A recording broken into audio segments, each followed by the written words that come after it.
পুজোর প্যান্ডেলে গেলে ধূপ ধুনোর সাথে কিন্তু আরও একটা গন্ধের জন্য কিন্তু আমরা ঘুরে বেড়াই, সেটা হলো খিচুড়ি, ভোগের খিচুড়ি। সেই ভোগের খিচুড়ি আজ তোমাদের কাছে নিয়ে এসেছি। পারফেক্ট মাপে কিভাবে বানাতে পারবে সেটাই আজ দেখাচ্ছি। তো চলো ভিডিওটা আজ এখান থেকেই শুরু করছি। এই ভোগের খিচুড়ির স্বাদ আর গন্ধ দুটোই কিন্তু দুর্দান্ত। তা খিচুড়ি বানাবার জন্য প্রথমে আমাদেরকে মুগ ডাল রোস্ট করে নিতে হবে, শুকনো খোলায় ভেজে নিতে হবে। এখানে আমি 250 গ্রাম মুগ ডাল নিয়েছি, ভালো করে কিন্তু মিডিয়াম আছে ভালো করে রোস্ট করে নেব, যতক্ষণ না পর্যন্ত ভাজা মুগ ডাল থেকে সুন্দর গন্ধ বেরোতে শুরু করবে। আর দেখবে রোস্ট করতে করতে কালারটাও কিন্তু একটু চেঞ্জ হয়ে গেছে। এই পর্যায়ে কিন্তু গ্যাস থেকে মুগ ডাল নামিয়ে একটি বাটিতে ঢেলে কিন্তু আমাদেরকে ভালো করে ধুয়ে নিতে হবে। ভালো করে কিন্তু একবারই ধোবো, বারবার নয়, তাতে কিন্তু মুগ ডালে ভাজা গন্ধটা, সুন্দর গন্ধটা কিন্তু চলে যাবে। তাই একবার ভালো করে ধুয়ে কিন্তু আমাদের জল ঝরিয়ে নিতে হবে। ভালো করে ধুয়ে জল ঝরিয়ে নেওয়ার পরে এখানে কিন্তু গরম জলে আমি ডাল ভিজিয়ে রাখছি। এতে ডাল সুন্দর ভিজে কিন্তু ফুলে উঠবে। এবার এদিকে 250 গ্রাম গোবিন্দভোগ চাল নিয়ে নিচ্ছি। চাল আর ডাল কিন্তু আমি সমপরিমাণে কিন্তু ব্যবহার করছি। গোবিন্দভোগ চাল না থাকলে কালো জিরা রাইস দিয়েও কিন্তু করতে পারো, আবার চাইলে বাসমতি দিয়েও করতে পারে, তবে গোবিন্দভোগ চাল দিয়ে কিন্তু খেতে ভালো লাগে বেশি। চাল ভালোভাবে ধোয়া হয়ে গেলে জল ঝরিয়ে কিন্তু শুকনোই রেখে দেবো। চাল কিন্তু আমি ভিজিয়ে রাখছি না এখানে। এবার চলো যাই মেইন রান্নাতে।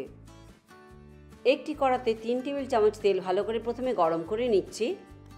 তেল গরম হয়ে খিচুড়িতে আমি কিছু সবজি দেব। মেইন আলুটাকে আমি এখানে ভেজে নিচ্ছি। একটি বড় সাইজের আলু আমি 4 টুকরোতে কেটে নিয়েছি, সেটাকেই কিন্তু হলুদ লবণ ছাড়াই ভেজে নেব, জাস্ট একটু আলুর গায়ে কালার এসে যাওয়ার জন্য।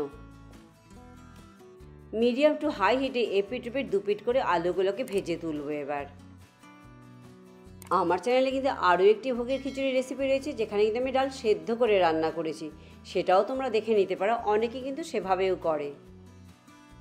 আলু ভালোভাবে ভাজা হয়ে গেলে এবার একটি পাত্রে তুলে রাখছি আমি।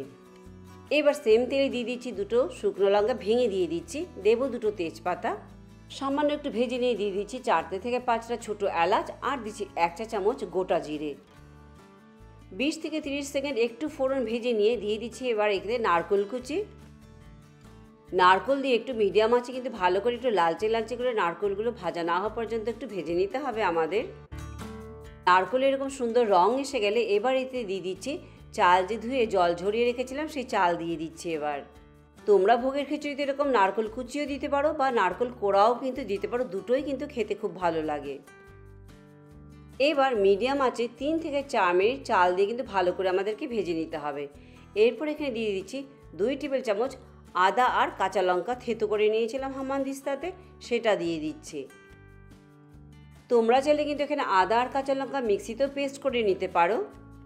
এবার এতে দিয়ে দিচ্ছি 1 টেবিল চামচ জিরে গুঁড়ো, 1 চা চামচের লাল লঙ্কার গুঁড়ো, আর দিচ্ছি 1 চা চামচ হলুদ গুঁড়ো। দিয়ে সব কিছু দিয়ে কিন্তু ভালো করে আমাদেরকে ভেজে নিতে হবে। 3 থেকে 4 মিনিট একটু ভেজে নিয়ে এরপর এতে দিয়ে দেবো একটি মিডিয়াম সাইজের টমেটো, চাকচাক করে কেটে রেখেছিলাম, সেই টমেটো দিয়ে দেব।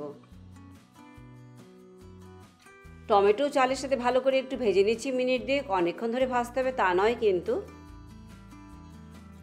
বড় বড় করে কেটে দিয়েছি, কারণ খিচুড়ি সেদ্ধ হতে কিন্তু টমেটোও নরম হয়ে যাবে। এদিকে ডালে যে জল দিয়ে ভিজিয়ে রেখেছিলাম সেটা আবার জল ছড়িয়ে নিচ্ছি। আমি কিন্তু মুগ ডালটা জলের থেকে ছেপে নিয়েছি, এই জন্য জলের মাপের জন্য, আদারওয়াইজ কিন্তু ওইভাবে জল থেকে কিন্তু ছেপে তোলার একদমই দরকার নেই। এবারে ভেজে রাখা মুগ ডালও চালের মধ্যে দিয়ে আবারও সব কিছু একটু ভেজে নিতে হবে।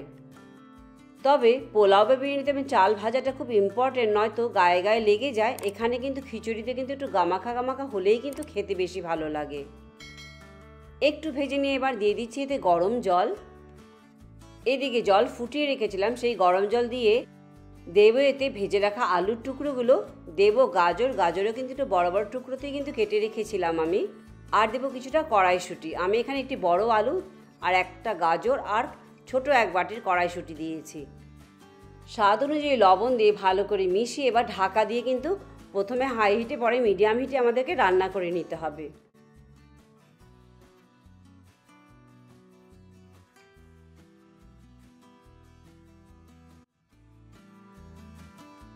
এবার ঢাকা খুলে আরও একটু গরম জল দিতে হবে। এখানে কড়াইটি অনেকটা বড় নয়, তাই আমি কিন্তু একবারে পুরো জলটা দিতে পারিনি।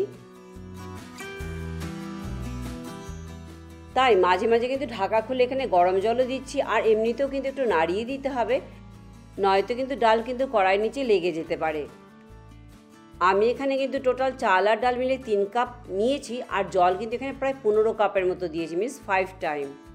যখন সব কিছু ভালোভাবে সেদ্ধ হয়ে যাবে, অলমোস্ট সেদ্ধ হয়ে যাবে, তখন স্বাদ অনুযায়ী এখানে চিনি দিয়ে দিই। আমি এখানে 1 টেবিল চামচ চিনি দিয়ে ভালো করে মিশিয়ে নিচ্ছি, দিয়ে বাকি জলটুকু দিয়ে ঢাকা দিয়ে আরও একটু রান্না করে নিচ্ছি।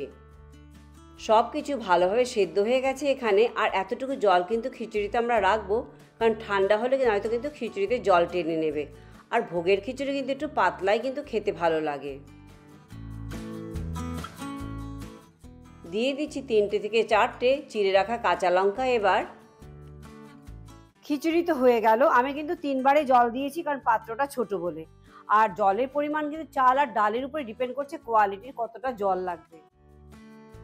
দিচ্ছি 1 টেবিল চামচ গাওয়া ঘি, তোমরা চাইলে কিন্তু আরও একটু বেশি ঘিও দিতে পারো এতে। এবার খিচুড়ির সাথে ঘি ভালোভাবে মিশিয়ে নিতে হবে আমাদের, তবেই কিন্তু গন্ধটা খুব ভালোভাবে অ্যাবজর্ব হয়ে যাবে খিচুড়ির সাথে।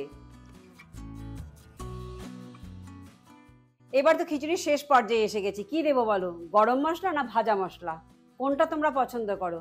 তোমরা যেটা পছন্দ, দুটোই কিন্তু ভালো লাগে খেতে। আজ আমি ভাজা মশলা দিয়েই রান্না করছি। 1 টেবিল চামচ ভাজা মশলা দিয়ে সব কিছু ভালোভাবে মিশিয়ে ব্যাস গ্যাস বন্ধ করে দাও। পরিবেশন করবার পালা। তোমরা খিচুড়ির সাথে কি খেতে ভালোবাসো? লাবড়া, বাঁধাকপির ঘন্ট না ভাজা? ভাজা খেলে কিসের কোন ভাজাটা খেতে ভালোবাসো জানিও কিন্তু কমেন্ট বক্সে। তা আজ ভিডিওটি আমি এখানেই শেষ করছি। ভালো লাগলে লাইক, শেয়ার, সাবস্ক্রাইব করতে একদম ভুলো না। পরে আবার অন্য কোনো ভিডিও নিয়ে তোমাদের কাছে চলে আসবো। সবাই ভালো থেকো, চলো বাই বাই।